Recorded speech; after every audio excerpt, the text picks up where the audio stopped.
People are plagued by the fear of opinions. It's weird, right? Opinions aren't real. You can't feel them, you can't hear them, yet you perceive that they exist. I used to be massively insecure about many things.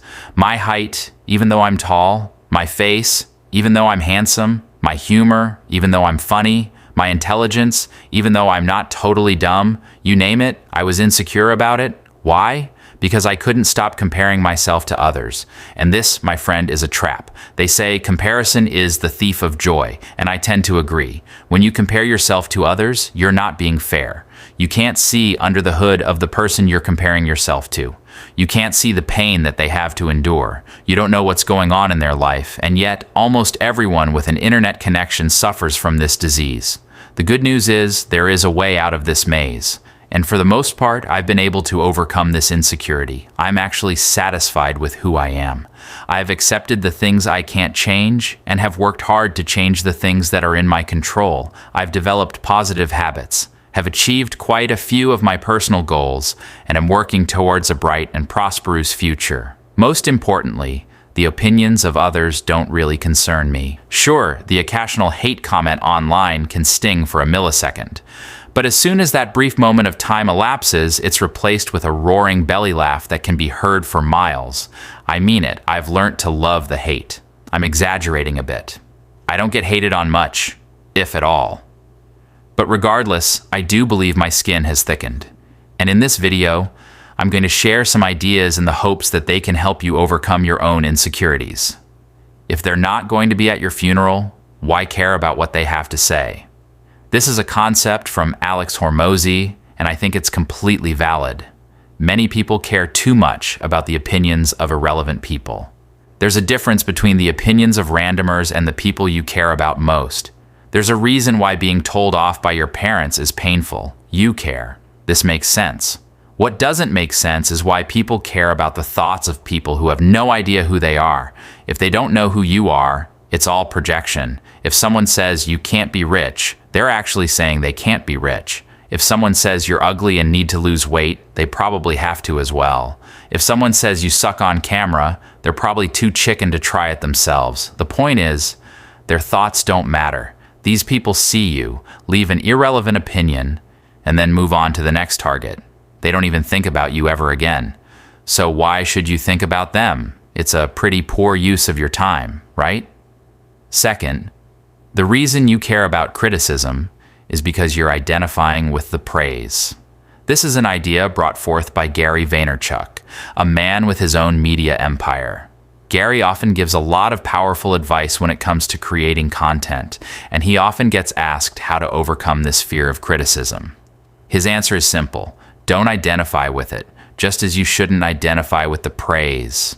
It often gets stated that one negative comment can outdo 100 positive ones. Why is this? How can one mean review cancel out all the positive ones that you've received?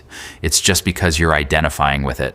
If you can be swayed by praise, you can be cut down viciously by criticism. You need to detach from both. Don't post or create for the praise. Do it for the sake of doing it. It's pretty incredible that all of these platforms are free. You can literally just post every day for the rest of your life, accumulate an organic audience, build digital real estate, and potentially make millions. And posting is free. You shouldn't post because of the inevitable praise you're going to receive. You should do it simply because you can. That's why I'm doing it. I don't care how many people like or share my posts. Sure, it's cool, but it's not the primary reason for doing so. I'm doing it simply because it's possible. And frankly, the opportunity is too big to ignore. It doesn't matter how hard it is. It doesn't matter how long it takes. This opportunity has only existed for a little over 10 years. Compared to other industries, it's still a baby. I've seen what nobodies have been able to do through the use of these technologies, and it's staggering. 10 years ago, Mr. Beast was just another high school student. Now, he's the face of a billion-dollar empire, all because he posted content and didn't stop. It's pretty incredible if you really think about it. Imagine if he'd given up because people were posting mean comments. Imagine all the opportunities he would have squandered for quitting when the going got tough. He didn't. Why? Because the act of doing it mattered more than the rewards he would receive. And you should adopt the same mindset. I've spoken a lot about content in this video, but the same concepts apply to life.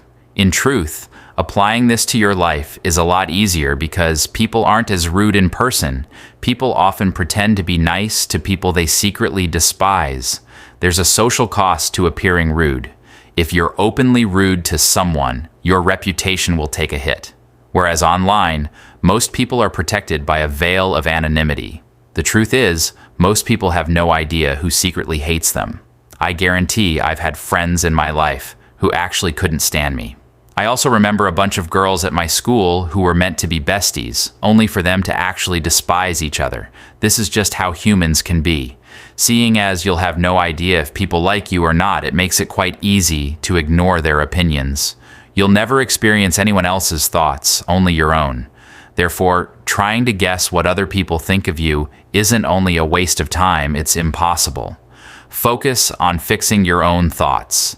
Because remember, most opinions are just projections. If you think that other person thinks you've got a massive nose, they don't. It's you who's insecure about your nose. For all you know, that person in question might have a nose fetish. You have no idea. All right, that's it. I hope this stream of consciousness can help you out. If not, let me know where I can improve. I wish you well. Thanks for watching.